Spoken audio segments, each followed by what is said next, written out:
इस वीडियो में मैं आपको बताऊंगा कि शैटिका, जिसे उर्दू में अर्कुन्निसा या लंगड़ी का दर्द कहते हैं, क्या है, इससे बचने के लिए क्या क्या एहतियातें करनी चाहिए और इसकी वजूहात क्या हैं।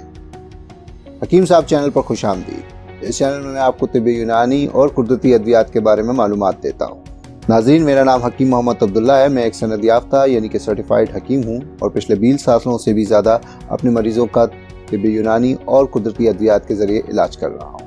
इस चैनल और वीडियो को बनाने का मेरा मकसद अपना तजुर्बा और इल्म आपके साथ शेयर करना है। शैटिका या अर्कुन्निसा एक ऐसा दर्द है जो कि शैटिक नर्व पर दबाव की वजह से हुआ करता है। ये रग कमर के निचले हिस्से से शुरू होती है और दोनों टांगों की तरफ जाती है। इस पर दबाव की कई वजूहात हो सकती हैं, लेकिन जो सबसे आम वजह है वो कमर के निचले मोरों का उभार या उनका अपनी जगह से हिल जाना यानी कि डिस्क स्लिप हो जाना है। अब देखते हैं कि शैटिका या अर्कुन्निसा की वजूहात क्या क्या हो सकती हैं। सबसे पहली और सबसे आम वजह है उम्र। जैसे जैसे इंसान की उम्र बढ़ती है उसका असर उसकी रीढ़ की हड्डी और मोरों पर पड़ता है और उसकी वजह से शैटिका यानी कि अर्कुन्निसा जैसे अमराज हो जाते हैं। दूसरी बड़ी वजह है वजन का बढ़ा हुआ होना। वजन बढ़ते ही इंसान की रीढ़ की हड्डी पर भी इसका असर होता है, जिससे शैटिका हो सकता है। दूसरी बड़ी वजह इंसान का पेशा भी होता है। कुछ पेशे ऐसे होते हैं जिनमें वजन ज़्यादा उठाना पड़ता है, ज़्यादा देर तक खड़ा होना पड़ता है, ड्राइविंग करनी पड़ती है या कोई ऐसा काम करना पड़ता है जिसकी वजह से कमर को बार बार मोड़ना पड़ता है। तो ऐसे पेशों की वजह से भी इंसान को अर्कुन्निसा का मर्ज हो सकता है। हद से ज़्यादा बैठा रहना या खड़ा रहना, दोनों सूरतों में अर्कुन्निसा के इम्कानात बढ़ जाते हैं। डायबिटीज़ या शुगर भी अर्कुन्निसा की एक वजह बन सकती है, क्योंकि ये मर्ज इंसान की हड्डियों, पट्ठों और असाब को कमज़ोर करता है। अब देखते हैं कि अर्कुन्निसा से बचाव के लिए आप क्या क्या एहतियातें कर सकते हैं। तो सबसे पहले है वर्जिश यानी कि एक्सरसाइज।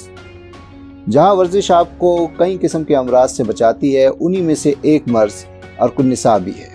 तो बाकायदगी से वर्जिश कीजिए और ख़ास तौर पर अर्कुन्निसा के लिए आप ऐसी वर्जिशें करें जो कि आपके कमर के पट्ठों और कमर को मजबूत करे। ऐसी कई एक्सरसाइज की वीडियोस यूट्यूब पर मौजूद हैं, जिनमें से कुछ एक्सरसाइज की वीडियोस के लिंक इस वीडियो के डिस्क्रिप्शन में भी मौजूद हैं। जब बैठें तो अपने पोस्चर को सही रखें। कोशिश करें जब आप बैठें तो आपकी कमर या गर्दन झुकी हुई ना हो, क्योंकि इससे भी अर्कुन्निसा होने का इम्कान है। अगर आप काफ़ी देर तक खड़े रहते हैं तो अपने एक पैर को वक्तन फवक्तन किसी स्टूल या डब्बे पर आराम दिया करें। अगर आप कोई भारी चीज़ उठा रहे हैं तो कोशिश कीजिए कि आपकी रीढ़ की हड्डी सीधी रहे। कोशिश करें कि घुटनों के बल झुककर चीज़ को उठाएं और वज़न जिस्म के ज़्यादा से ज़्यादा करीब हो। जब वज़न आप उठा रहे हो तो बेहतर है कि कमर को मोड़ने की कोशिश ना करें। उम्मीद करता हूँ कि इस वीडियो में दी गई मालूमात आपके लिए मुफीद साबित होगी। तो इस वीडियो को लाइक कीजिए, शेयर कीजिए, इस पर कमेंट कीजिए, मेरा चैनल सब्सक्राइब कीजिए और घंटी का आइकन दबाना ना भूलिए ताकि मेरी वीडियोस की तमाम मालूमात आपको बर वक्त मिल सकें। अगर आप ये वीडियो फेसबुक पर देख रहे हैं तो बराए करम इसे लाइक कीजिए। खुश रहिए, सेहतमंद रहिए। अल्लाह हाफिज़।